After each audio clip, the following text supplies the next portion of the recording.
पंडित जी को एक भी संतान नहीं मारा। ब्राह्मण विद्वान था, लेकिन अचानक एक दिन समाज के गाली सुन सुन करके इतना दुखी हो गया कि ग्रहम त्यक्त्वा वनम गता, घर छोड़ करके महाराज वन को चला गया। क्यों? क्योंकि संतान नहीं थी। संतान की इच्छा से जब संतान नहीं हुई तो जंगल में मरने को चला गया। एक सन्यासी बाबा निकल रहे थे, उन्होंने ध्यान से देखा, बोले अरे ब्राह्मण विद्वान मालूम पड़ रहा है और रो क्यों रहा है? वो लगता है मेरे प्रभु को पुकार रहा है बहुत दिन से, और लगता आज तक दर्शन नहीं दिया इसलिए रो रहा होगा। जरा जाकर के पूछ लेता हूँ और कुछ इसका नाम दर्शन कर दूंगा। तो बाबा जब पास में पहुंचे तो बाबा ने पूछ लिया, कथम रोदति विप्रत्तम काते चिंता बलियसी। अरे पंडित जी महाराज आप क्यों रो रहे हो? ऐसी कौन सी चिंता जो तुमको खाई जा रही है? आंसू में आंसू बहा रहे हो, गला फड़ा फड़ा के रो रहे हो, क्या बात है बताओ? तो पंडित जी ने पूरी राम कहानी सुनाई। महाराज मैं क्या बताऊं, अपने दुर्भाग्य का बखान कहां तक करूं? महाराज पहली बात यह है कि मूर्खता इतना समय व्यतीत हो गया पर आज तक एक भी संतान ना हो।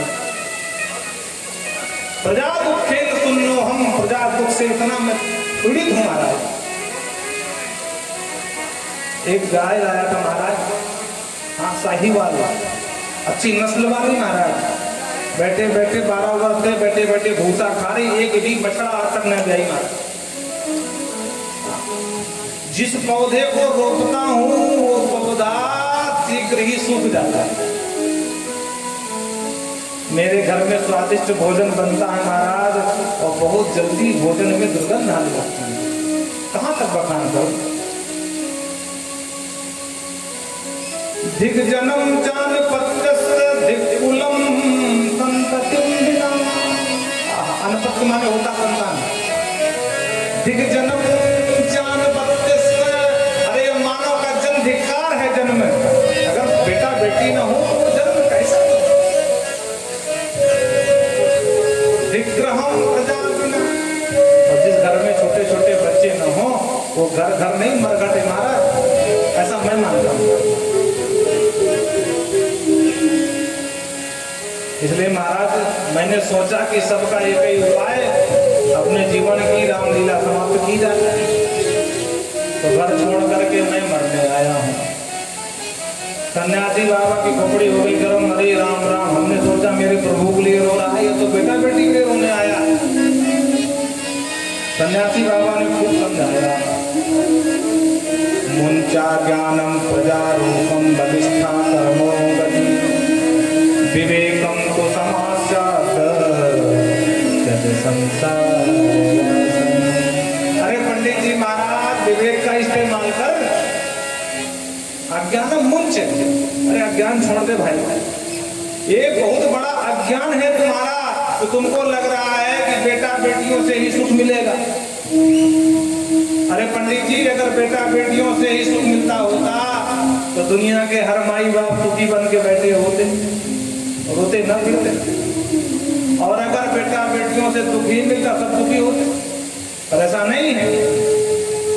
सुख दुख का संबंध बेटा बेटियों से नहीं प्रारब्ध से है। ब्राह्मण अगर तेरे प्रारब्ध में सुख है तो भले बेटा बेटी हो या ना हो सुखी रहेगा, और अगर नहीं है तो हजारों बेटा बेटी हो जाए तब भी दुखी रहेगा।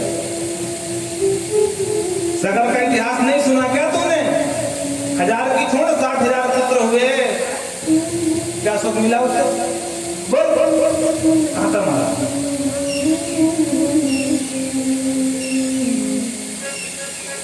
उग्रसेन को नहीं जानता? एक बेटा हुआ कंस, बाप को ही बंदी बनाकर जेल खाने में डाल दिया। क्या सुख मिला बताओ बेचारे उग्रसेन को? अरे छोड़ उग्रसेन की, अंग का नाम जानता है ना महाराज? अंग का एक ही बेटा हुआ पेन, और महाराज घोर नास्तिक। अंत में बाप को चुपके से रात में क्या सुख मिला बता? जानवरों में दर्जनों बच्चे हुआ करे महाराज, कितने सुखी जानवर। इसलिए ब्राह्मण विवेक पूर्वक निश्चय कर ले, सुख दुख अपने प्रारब्ध की बात है, बेटा बेटी से नहीं। पंडित जी ने कहा कुछ भी हो जाए मुझे बेटा दो, मैं नहीं जानता। अरे बड़े अजीब बात है। अरे ब्राह्मण जब तेरे भाग्य में बेटा नहीं तो मैं कहां से दूं?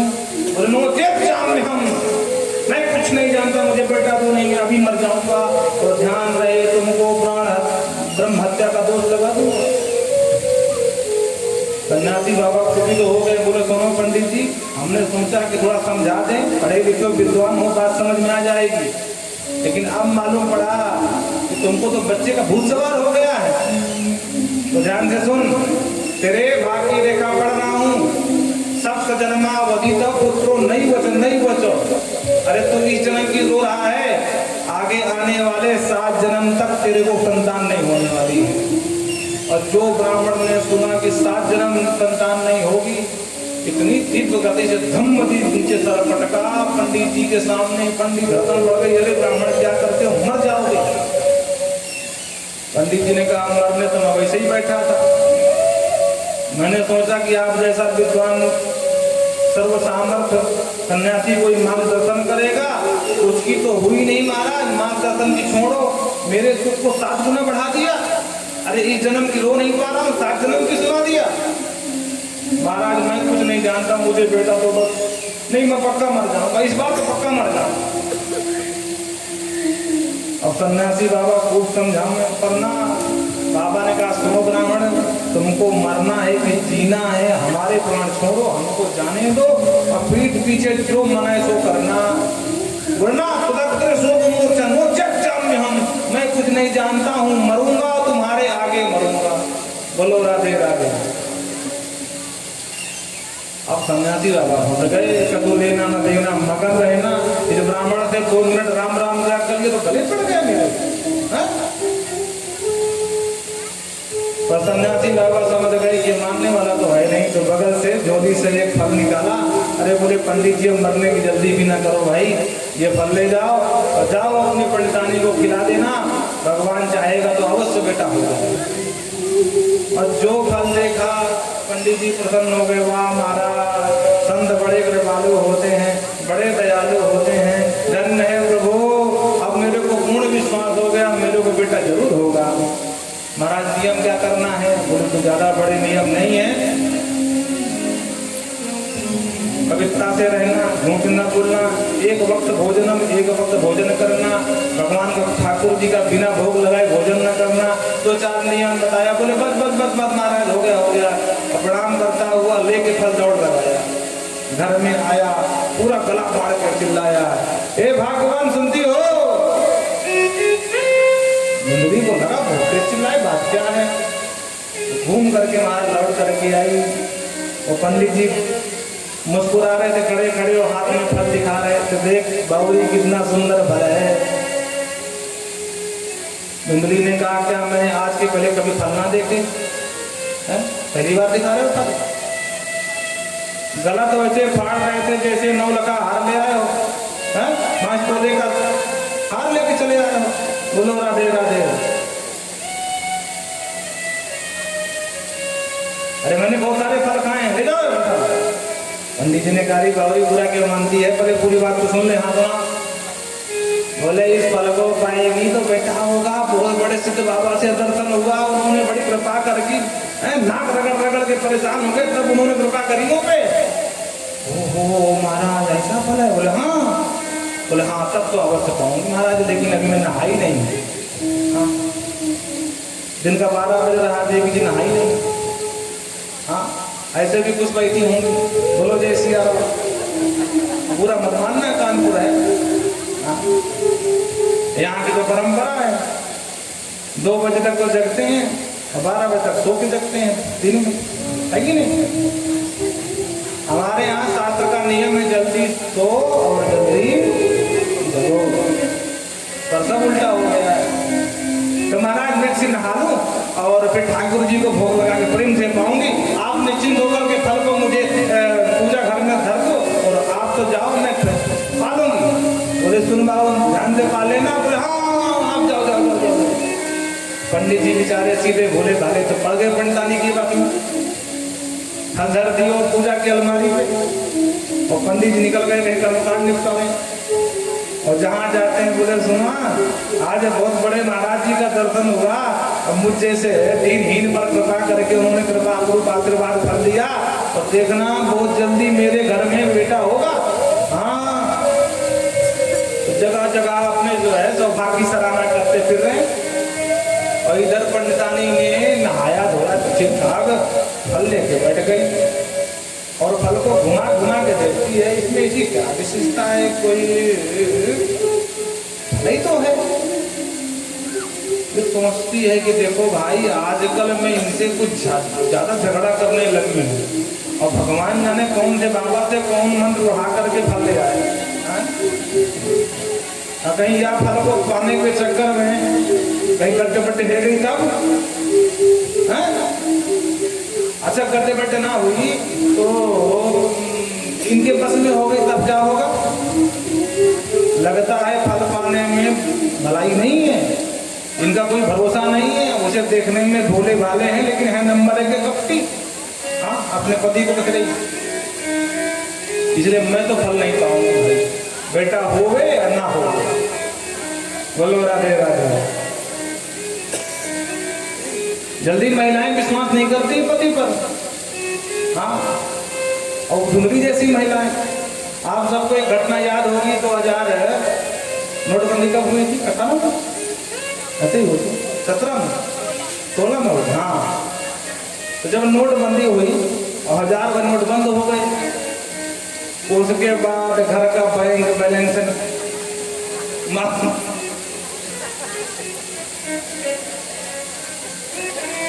जब कोई रास्ता नजर नहीं आया तो देवी जी निकाले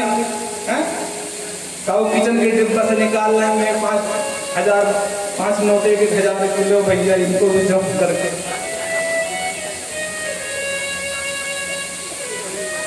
बड़ी चतुर होती है। कऊ दाल में डाल देगी, कऊ चावल में डुबेड़ देगी।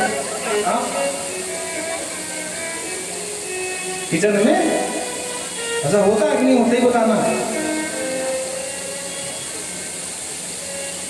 तो पति को विश्वास नहीं था, इसे जमा कर रही थी बेचारी। प्रदेश के प्रधानमंत्री मोदी 2 कदम आगे बढ़ गई। बोले आज रात 12 बजे से बंद।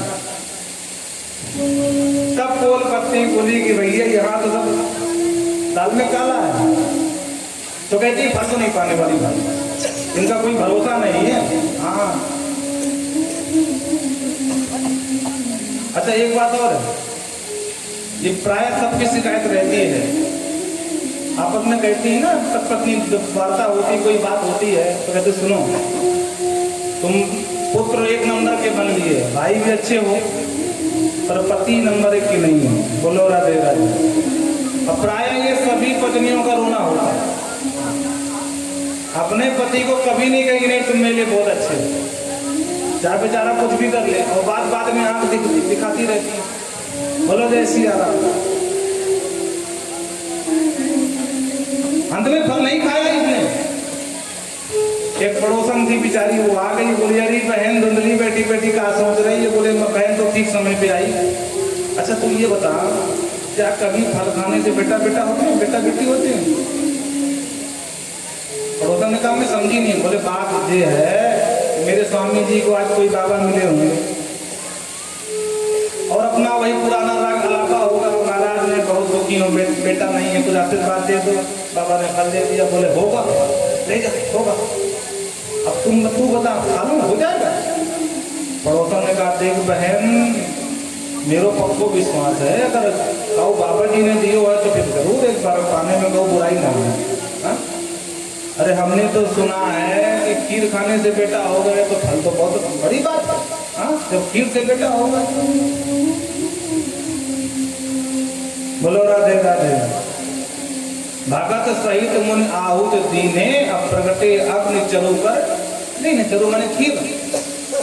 तो जब खीर खाने से राम लक्ष्मण बड़ा शत्रुघ्न हो सकते हैं तो फिर फल खाने से बेटा क्यों होगा? तू तो प्रेम से पाले। अच्छा, अब तू कहती है तो ठीक है पाल लेती हूँ, लेकिन एक बात ये बता दे। बोले क्या? बोले मैंने सुना है कि फल खाने के बाद बेटा होगा, गर्भ ठहर जाएगा और गर्भवती महिला ज़्यादा तेज भाग नहीं सकती, दौड़ नहीं सकती। बोले हाँ वो बात तो सही है। बोले राम राम तब तो नहीं पाऊँ। बोले क्यों? बोले ये बता बहन, अगर मैं गर्भवती हो गई अब दौड़ ना पाई और कहीं डकैत आ गए, वो आंगन में कूद गए तो सबको दौड़ करके भाग जाएंगे, मैं पकड़ी जाऊंगी, इसलिए मैं तो नहीं फल खाऊंगा। भगवान ने कहा अरे बहन शुभ शुभ सोच, कहीं कुछ नहीं होने वाला, तो प्रेम से फलवा ले। बोले जब तू कहती है तो मान लो डकैत नहीं भी आए और कहीं घर में लग गई आग, सब तो भाग जाएंगे प्राण बचा के, अब मैं भाग नहीं पाऊंगी तो भाग तुम चल के मर जाऊंगी। पड़ोसन ने कहा उठ पटांग मत सोच, कहीं कुछ नहीं होने जा रहा तो प्रेम से फल ले बस। अच्छा बहन तो कहती है तो पाल ले, तूने एक बात और बता दे। बोले क्या? बोले हमने सुना है कि सुखदेव प्रभु अपने मैया के पेट में 12 वर्ष बैठे रहे। बोले हाँ बहन सुना तो मैंने भी यही है। बोले पक्की बात है? बोले बिल्कुल पक्की बात है। बोले अरे राम राम, ऐसा कुछ उल्टा सीधा अगर मेरे साथ हो गया और मेरा बेटा कहीं 12 साल तक बैठा रहा तो तदा मरणम भवेत, मैं तो जीते जी मर जाऊंगी, इसलिए मैं ये रिस्क ले ही नहीं सकती हूँ। बोलो राधे राधे। और कहती है सुनो बहन, लालने पालने तो कम, पहली बात तो बच्चा हो ये बहुत बड़ी बात है, बात की बात हो। पहले तो बच्चे के जन्म में ही माँ का दूसरा जन्म हो जाता है। प्रेम से बोलो ना राधे राधे। लालने पालने दुखम, पहली बात तो जन्म लेना ही दूसरा जन्म लेने के बराबर होता है माँ का। और जन्म हो भी जाए तो लालने पालने दुखम तो सोता याच, रात रात भर मैया उसका बिस्तर बदलती रहती है, ठंडी हो गर्मी हो जो भी हो। उसके बाद धीरे धीरे वो बड़े होने लगते हैं, उनकी सेवा करो, बीमार है तो लेके भागो। तो इसलिए कहती है एवं तो तर्क योग ने फलम नहीं भक्षितम। कनकादि कहते हैं नारद जी अंत में इसने इतने कुतर्क किए कि पड़ोसन का माथा गर्म हो गया। उसने कहा तेरी बुद्धि में जो आए सो कर, और मैं चली अपने घर। बोलो राधे राधे। हाँ अंत में फल खाया ही नहीं। बंध्या वा विधवा नारी सुख नीचे तिमे मति। कहती बंध्या या विधवा नारी, बहन मेरी दृष्टि में 2 ही महिलाएं सुखी हैं, बाकी सबकी विडंबना। कौन कौन सी? बोले बंध्या और विधवा। जो बांझ है दूसरी जो विधवा है, बाकी सबकी विडंबना है, इसलिए फल नहीं खाओ। इसकी छोटी बहन थी, वो यही चाहती थी कि कोई ना हो। क्यों? क्योंकि उसके यहाँ बहुत तो हो गए थे। वो आई बोली अरे बहन बैठी बैठी का सोच रही। बोले ठीक समय पे आई। अब मैं सोच नहीं पा रही हूँ कि पाऊँ कि ना पाऊँ। बोले क्या? बोले ये फल। बोले फल खाने में क्या बुराई है? बोले से कोई बुराई नहीं है, लेकिन ये ऐसे वैसा फल ना है। फिर कैसा है? तो पूरी राम कहानी सुनाई विस्तार से। बहन कर गई, बोले अरे राम राम फल खा लेगी तो मेरा पूरा जो है प्रोग्राम चौपट हो जाएगा। तो उसने और माथा खराब कर दिया। बोले सब कपास टक। अरे बहन कम से कम तू तो पढ़ी लिखी है? किसी की बात क्या जाएगी? अरे क्या कमी है? फल खाने से बेटा होते हैं सब झूठ बकवास। और मैं तो कहती हूँ अगर मेरी बात पे विश्वास नहीं है तो तेरी गैया 12 साल से बांधे बांधे भूसा खा रही है। इस फल को गैया को खिलाते देखो महाराज जी में कितनी शक्ति है फल में। और सुन बहन, मैं तुझ में अपने में अंतर ना मानूं। तेरा दुख मेरा दुख और तेरा दुख मेरा दुख। संतान की चिंता छोड़, जवाबदारी मेरी, मेरे को बेटा होने वाला है। और मैं तुम्हारी छोटी बहन, तुमको वचन देती हूँ इस बार जो बेटा होगा वो तुम्हारा। धुंधली खुश हो गई, बोले वाह बहन हो तो तेरी जैसी हो बहना, मेरी इतनी बड़ी समस्या तेरे चुटकियों में हल कर दी, ये बात सही है। फटाफट गई, उस फल को गाय को खिला दिया और कालांतर में छोटी बहन के बेटा हुआ, पति के द्वारा चुपचाप रात में पहुंचा दिया। पंडित जी को बेवकूफ बनाती रही, महाराज मैंने फल खा लिया है, बहुत फायदा हो रहा है।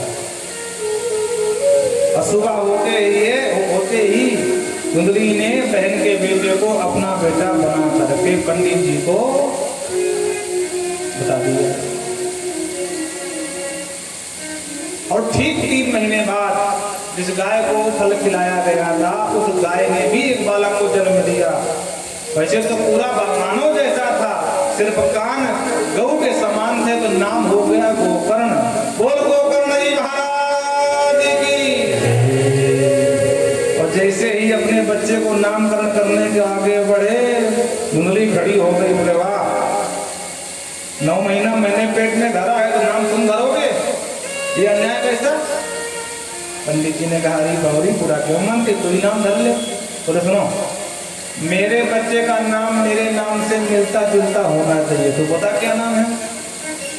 जब मेरा नाम धुंधली, मेरे बच्चे का नाम धुंधकारी होना चाहिए। मात्रा नाम प्रतिष्ठितम, मैंने नाम रखा तो नाम ही हो गया धुंधकारी। दोनों बच्चों ने ख्याति प्राप्त करी, एक कुख्यात हुआ एक विख्यात हुआ। एक घोर नास्तिक आतंकवादी धुंधकारी और गोकर्ण जी परम विद्वान, सबके प्रिय हो गए महाराज। जिस गली से जाते हैं लोग जबरदस्ती आग्रह करके प्रणाम करते, महाराज एक बार शरण करा दो ना घर में। और धुंधकारी को देखकर लोग ताला बंद करके महाराज भागता। आतंकवादी आ गया, छोटे छोटे बच्चों को उठाता है और उससे बच्चों इधर क्या पूरा देखो देखो कुएं में क्या दिख रहा है। अब बच्चे जो कुएं में झांकते हैं तो कूपे पाते निपातता में एक धक्का पीछे से मारता है और बच्चे गोविंदाय नमो नमः। चोरी करे, डकैती करे, व्यभिचार करे, लोगों की शिकायतें उल्हाना आने लगे। वाह महाराज क्या बेटा जन्म दिया तुमने, रहना दुश्वार कर दिया इसने। लोग जो कल तक पंडित जी का सम्मान करते थे वही मुंह पर गाली देते महाराज। अब पंडित जी को समझ में आया कि वो सन्यासी ने ठीक समझाया था कि बेटा बेटियों से सुख नहीं मिलता है, ये हमारा तुम्हारा बहुत बड़ा अज्ञान है। और तब समझ में नहीं आया, इतना दुखी हो गए। कहते हैं प्रतिष्ठामी गच्छामी स्वामी दुखम तो है, कहाँ जाऊं किसको सुनाऊं, कौन सुनेगा मेरा दुख। ऐसा लगता है प्राणात गामी हा दुखम, इतना बड़ा कष्ट है कि आज प्राण ही त्याग दूंगा। देखो मरने पहले भी गए थे, क्यों, क्योंकि बेटा क्यों नहीं है। और आज भी जा रहे हैं क्योंकि बेटा क्यों है। बस हमारी और आपकी यही समस्या है। हमारे पास जो वस्तु नहीं है उसमें सुख ढूंढते हैं, और जब वो मिल जाती है तो अंत में उसी दुखी होने लगते हैं। हमारे पास व्यापार नहीं था, व्यापार को इतना बढ़ा लिया कि अंत में इनकम टैक्स के छापे पड़ गए हमारा। हाँ, अब उसी व्यापार ने पहले सुख दिया, अब रुला। हाँ, जहां पाया जैसे पाया हड़प लिया, कब्जा कर लिया, बंदूक की नोक पर अपना बना लिया, और अंत में सरकार बदली। बोलो राधे राधे।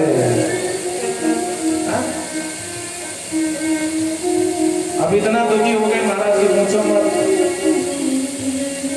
बोलो जय सिया राम। समझ गए होंगे। तो समस्या यही है हमारी आपकी कि जो वस्तु नहीं है उसमें सुख ढूंढते हैं, जो है उसमें अंत में दुखी हो जाते हैं।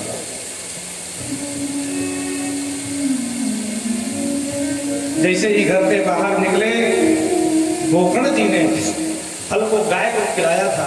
गौ माता से जन्मा हुआ बालक जब पिता को एकदम हताश परेशान होता भागता देखा तो हाथ पकड़ के रोक लिया और सुंदर 2 श्लोकों से खूब समझाया।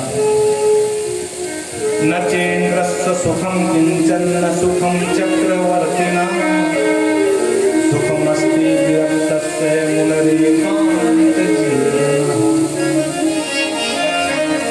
मुञ्चा ज्ञानं प्रजारूपं बलिष्ठान् कर्मणो गते सुखमस्ते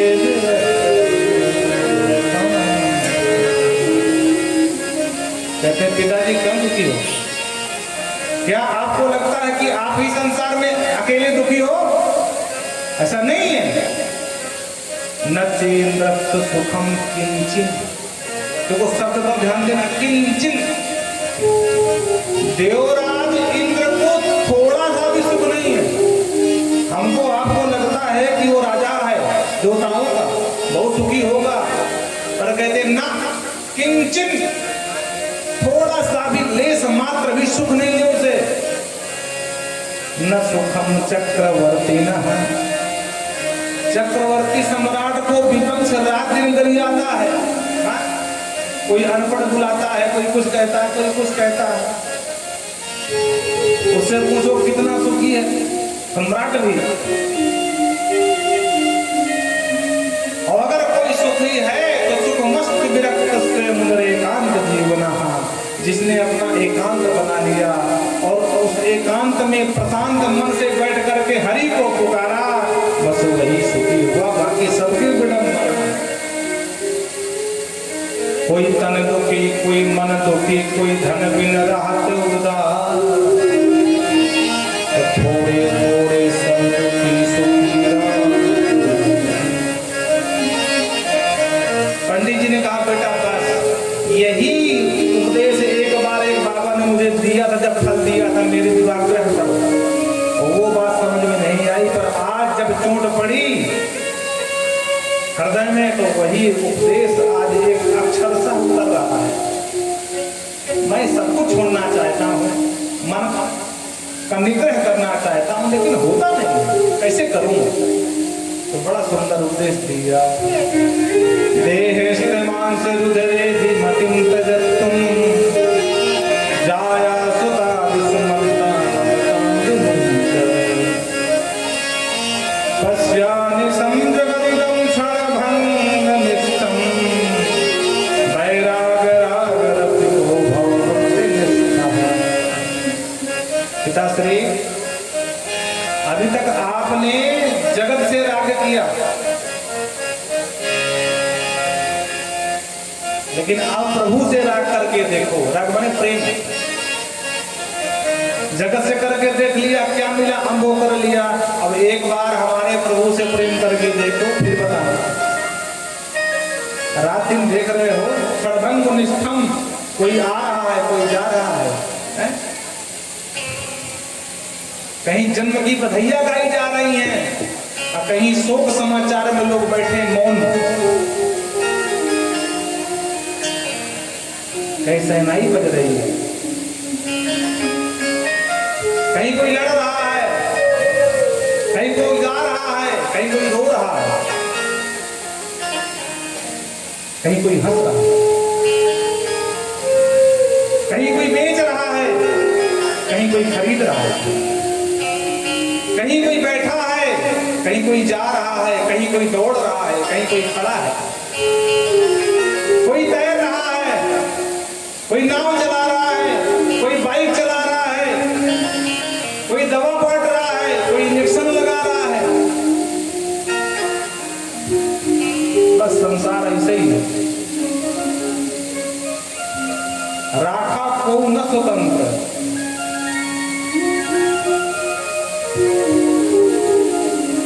बोलो राधे राधे। संसार को देख लिया, अब जरा संसार बनाने वाले को भी एक बार देख लो। ये जो देह मांस अस्थि रुधिर से बना पिंड है ना शरीर, इससे ममता छोड़ दो। और जब देह ही अपना नहीं है तो देह के नाते क्या अपने हो पाएंगे? ये देखो, जय सिया राम। जब देह ही अपना नहीं है तो देह से जिनका संबंध वो अपने कैसे हो सकते हैं? और मुझे बहुत स्पष्ट कहने में कोई बुराई नहीं है, आगरा के बहुत बड़े अभी आप बच्चों ने पढ़ा हो सकता है टीवी के माध्यम से, सोशल मीडिया के माध्यम से, गोपी चंद्र अग्रवाल हैं, आंखों के बहुत बड़े अस्पताल के संस्थापक, 4 बच्चे, और पिताजी ने अस्पताल चलाते साथ साथ अपने बच्चों को विदेश पढ़ाया, चारों को सक्षम बनाया, एक अस्पताल के 4 अस्पताल बनाए। अभी की घटना है, बहुत पहले की नहीं सुना रहे हैं आपको। और आज स्थिति ये है कि चारों में से कोई बच्चा माँ को रखने को तैयार नहीं है, और वो माँ आगरा में अनाथ आश्रम में पल रही। अब विचार करो, इसीलिए कहा गया है कि एक माँ 4 बच्चों का भरण पोषण कर सकती है, तो 4 बच्चे मिलकर के माँ को नहीं पाल सकते।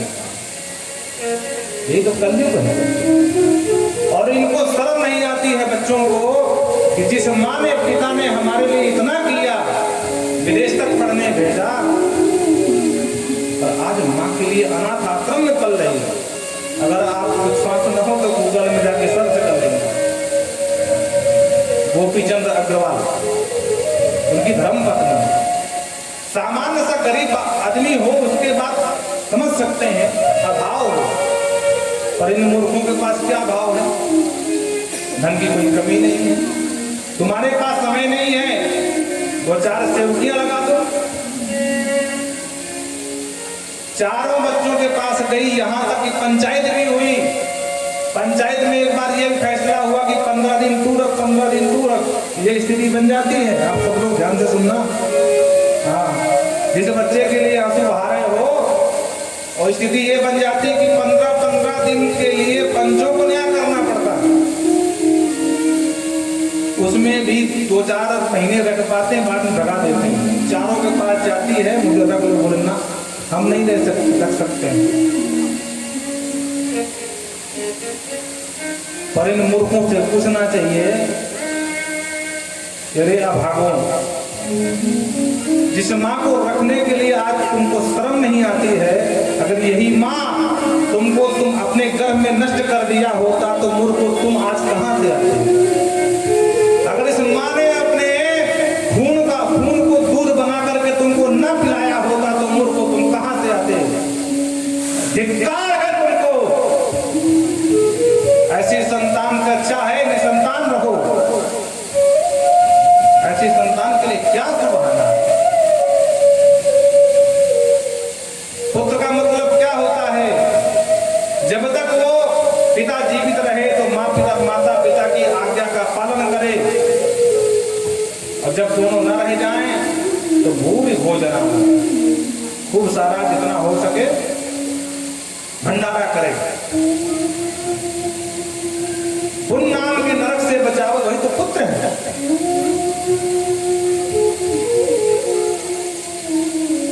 उपदेश समझ में आया। पश्चात निशम जगदगम क्षण भंगुनिष्ठम, देख रहे हो जगत क्षण भंगुर है। इसलिए पिताजी धर्मम भजस्व, धर्म का भजन करो, लौकिक धर्म को छोड़ दो। बोलो राधे राधे। एक एक सूत्र मनो मस्तिष्क में उतरता गया, और सबको छोड़ छाड़ के जंगल को चले गए। इसी भागवत के 10वें स्कंद का मुक्तकंठ पाठ किया, और अंत में भगवत धाम के अधिकारी बन गए। बोल भक्त वत्सल भगवान जय। उनकारी ने देखा पिताजी जंगल को गए, माँ को पकड़ लो, क्योंकि पूरा माल माँ को बता के गए।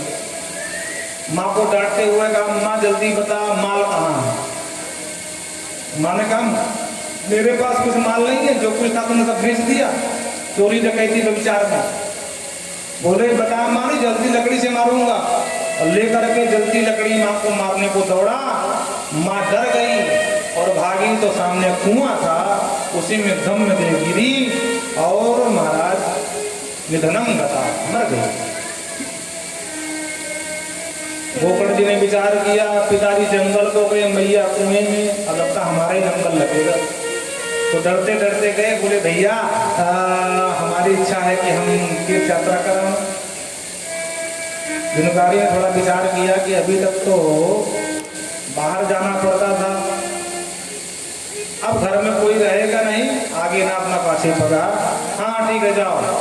तो 5 गणिकाओं, गणिका मैंने वेश्या, 5 वेश्याओं को लेकर घर में पाल लिया। चोरी करे, डकैती करे, माल लूट के लावे, उनको पकड़ावे। एक दिन जोरदार हाथ मारा और ऐसा माल पहले कभी देखा नहीं था जब 5 ने। और देखते ही 5 की आंखें चमक गई, बोले वाह बहन क्या जोरदार माल लाया है। लेकिन ये माल किसका है? एक ने कहा मुझे लगता राजा का है। माल भी पकड़ा जाएगा, मूर्ख भी मारा जाएगा, साथ में हम भी मरेंगे, तो क्या करें? बोले उसको ठिकाने लगा देती हैं, ना रहेगा मांस, न बाजेगी मांस, हम सब। इसको खिलाया और जब थोड़ा नींद में आया तो 5 ने आकर के दबा लिया, रस्सी से जकड़ के बांध दिया चारपाई में और लगा चिल्लाने, गला दबाने लगी तो चिल्लाने लगा। तो जलती हुई वो अंगारे भर के लाई और तब अंगार अंगार ठूस के मुंह में भरा और तड़प के मरा और नंबर 1 का प्रेत बन के दौड़ने लगा। 10 दिशाओं में घूमता है, भूख प्यास से व्याकुल होकर के अंत में कुछ नहीं मिलता है। गोकर्ण जी को पता चला तो गया में पिंडदान करके वापस लौटे घर। तो कभी बकरा बन जाता है, कभी भैंसा बन जाता है, कभी इंद्र बन जाता है, कभी अग्नि बन जाता है। डराने लगा। गोकर्ण जी ने कहा बस तुम कौन हो भैया? उसको करो रात आधी रात में डराने आ रहे कौन हो? तो मानव के रूप में खड़ा हो गया पर बोलने की शक्ति नहीं है। गोकर्ण जी ने हाथ में चल लिया, गायत्री मंत्र पढ़ा और एक छींटा मारा और जैसे ही मारा वो प्रेत आत्मा बोल उठा, अहम भ्राता तुदीयोऽस्मि धुंधकारी नामता दुखिये नैव दोषेण ब्रह्मत्वं नाशितम्। हे भैया मैं तुम्हारा बड़ा भैया धुंधकारी हूँ, अपने कर्मों का ये भोग भोग रहा हूँ कि आज प्रेत बना हो रहा हूँ और पीने को पानी और खाने खाना। हे मेरे छोटे भाई कृपा के सागर मेरा उद्धार कराओ। गोकर्ण जी ने कहा भैया तेरे लिए मैंने गया में पिंडदान किया, तेरी मुक्ति क्यों नहीं हुई? बोले भैया बुरा मत मानना, गया श्राद्धे सते नाभि मुक्ति मेरे भविष्य थी। अरे तुम 100 बार गया में पिंडदान कर लो तब भी मेरी मुक्ति नहीं होने वाली, क्योंकि नंबर 1 का प्रेत है, सोना मना है। बोलो राधे राधे। दूसरा कोई उपाय सोचो। बोले अभी रात में तुम जाओ भैया, अब प्रातः काल होगी तब विचार करेंगे। बड़े बड़े विद्वानों को बुलाया, सबसे पूछा, पर संतोषजनक उत्तर किसी विद्वान ने नहीं दिया। भगवान सूर्य को अर्घ दे रहे थे और भगवान सूर्य से पूछ लिया, हे प्रभु, हे जगत के साक्षी प्रभु, आप ही बताओ मेरा भैया प्रेत बन गया है, उसके उद्धार के लिए क्या किया जाए? चलते हुए भगवान सूर्य ने घोषणा कर दी, हे बेटा गोकर्ण बिल्कुल मत घबराओ और जाओ अपने बड़े भाई को भागवत की कथा सुनाओ, मुक्त हो जाएगा। श्रीमद् भगवतान मुक्ति सप्ताहम वाचनम। और इधर व्यवस्था बनाई गई, कथा सुनना प्रारंभ ही कराया। गुणकारी आया, कहीं टिक नहीं पाया तो 7 गांठ के बांध में घुस के बैठ गया।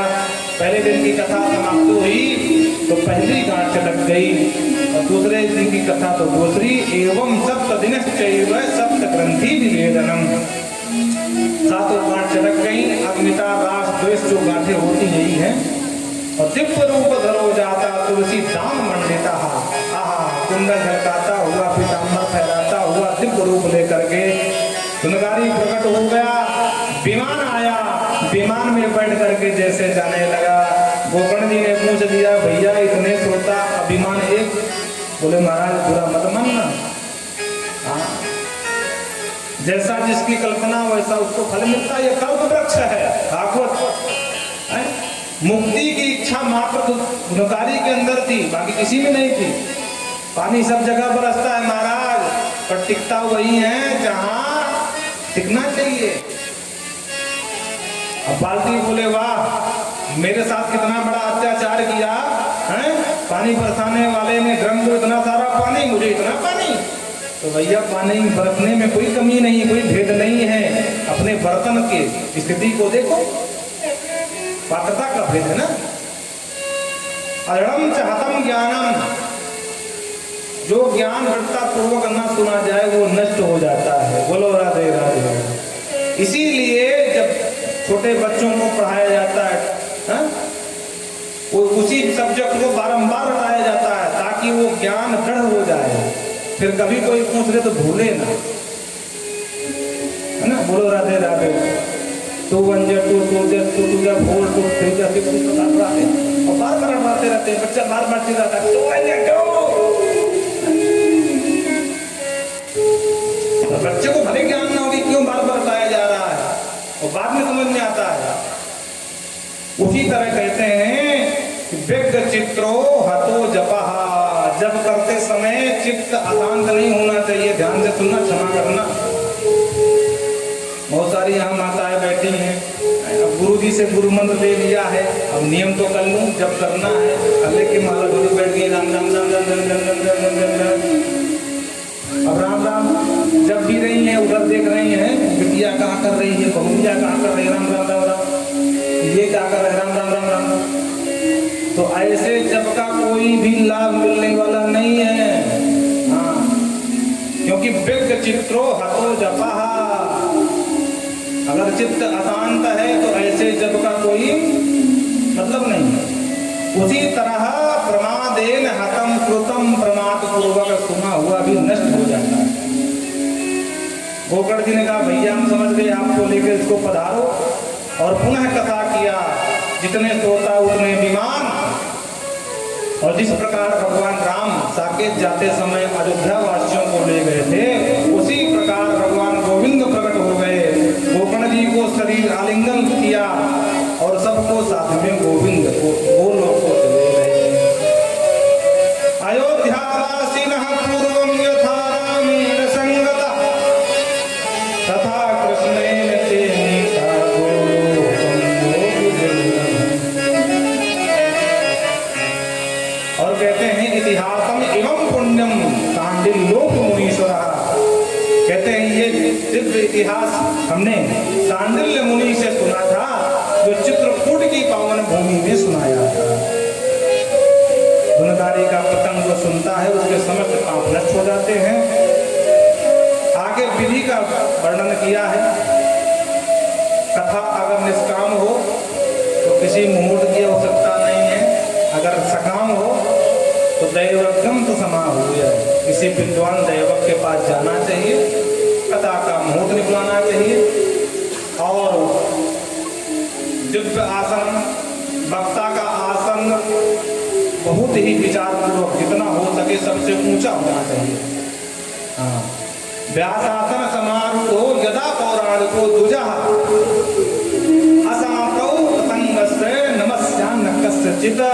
जब तक व्यास पीठ पर बैठा हुआ दुज वक्ता, तब तक वो व्यासपीठ से बैठे बैठे भगवान के अलावा किसी को प्रणाम नहीं कर सकता। अभी तो उसे सभी प्रणाम करना चाहिए। क्यों? क्योंकि शुभ रूप प्रबोधक सर्वशास्त्र विशारद, जब तक वो व्यासपीठ पर बैठा हो साक्षात भगवान सुखदेव के समान है। बोलो राधे राधे। वक्ता का चयन बहुत बुद्धिमानी से करना चाहिए। पहली बात तो ब्राह्मण हो, समस्त शास्त्रों का विद्वान हो, कथा सुनाते समय बड़े गूढ़ रहस्यों को भी सरल बात में समझा दे, ऐसा वक्ता होना चाहिए। और कथा के अंत में जितना हो सके खूब संकीर्तन करना चाहिए। कथा जब समाप्त हो जाए, संपूर्ण हो जाए तो हवन करना चाहिए। हवन के बाद 12 ब्राह्मणों का भोजन अनिवार्य है। द्वादशान ब्राह्मणान भोज्य, 12 ब्राह्मणों का भोजन अनिवार्य है। बाकी जितना मन करे उतना भंडारा करिए। बोलो राधे राधे। और जो संकीर्तन का नाम सुना महाराज, संकीर्तन के लिए मन बनाया। प्रहलाद स्तारदारी तरलगति दयाच्चो भव कांसधारी वीणाधारी सुरसिंह सुरतलतयाराम कल्पतुलंभू इंद्रो आदि मृदंगम जय जय शुक्रा कीर्तनाथ कुमार यत्रागे भाववंत सरसजन रासपुत्रो बभूव। प्रहलाद ताली बजाने लगे, अर्जुन माल को सब राग अलापने लगे। इंद्रोवादी मृदंगम देवराज इंद्र ढोल में थाप देने लगे, मृदंग बजाने लगे। जय जय सुबरा कुमारा, कुमार जय हो बलिहारी गोविंद जय जयकार करने लगे। और दिव्य अद्भुत संकीर्तन यहां से प्रारंभ हुआ। गायन हो रहा था, वादन भी हो रहा था, लेकिन नृत्य नहीं हो रहा था। संगीत के 3 अंग हैं, गायन वादन नृत्य। तो ननद मध्य त्रिकमेव तत्र, उसी बीच सबने देखा कि त्रिकमेव तत्र नट्याधिकाना। भक्ति महारानी अपने दोनों बच्चों के साथ जो कमी थी नाचने की वो भी पूर्ण करने के लिए प्रकट हो गई। तीनों मिलकर के गजब का नृत्य किए महाराज। आइए हम और आप भी अपने मन को हरि के चरणों में समाहित करें और इसी संकीर्तन के बाद प्रसन्न होकर के भगवान सुखदेव प्रभु का आगमन हुआ। सुंदर सुंदर लोगों से गायन करने लगे। सुखदेव जी को गायन करते हुए देख करके भगवान श्री हरि रीझ गए और हरि ने आकर के सुखदेव जी का खूब धन्यवाद किया। सुखदेव जी ने एक बात यहाँ से कही कि प्रभु आज मैं आपसे मांगता हूँ कि अगर आप प्रसन्न हैं तो कहीं जाना या ना जाना, लेकिन जब जब आप हमारे भक्त आपको गाएं, आपके नाम का गान करें तो आप अवश्य पहुँच जाना। भगवान ने वचन दिया कि यत्र यत्र गायन्ति मद भक्त्या तत् प्रतिष्ठाम नारद। जहाँ कहीं भी मेरे भक्त मेरे नाम का गान करेंगे हम अवश्य वहाँ पहुँचेंगे। नाहम प्रदान वैकुंठे योगी नाम हृदय चना, मैं वैकुंठ में ही रहूंगा ऐसा नहीं है, लेकिन जहाँ मेरा गान होगा वहाँ जरूर पहुँचूंगा। प्रेम से बोलो राधे। आइए हमारे रत्नाकर जी एक भजन आप सुनाए, उसके बाद की आरती कराएंगे। और कल ध्यान रखना, समय हमने कथा बैठते समय ही बता दिया था, लेकिन बहुत कम लोग थे, तो पुनः एक बार हम आपको बता रहे हैं। 3 बजे हम बैठ जाएंगे, 3 से 7 का ही समय रहेगा, ताकि आप लोगों को भी जो दैनिक कार्य है उसमें कोई व्यवधान ना आए। समय से बना खा लो, है ना, और समय से कथा में पधारो। तो कल से ध्यान रखना, 2:30 बजे से कथा प्रारंभ का समय है, 3 बजे हम बैठ जाएंगे, हमसे पहले आना होगा। बोलो राधे राधे। आइए।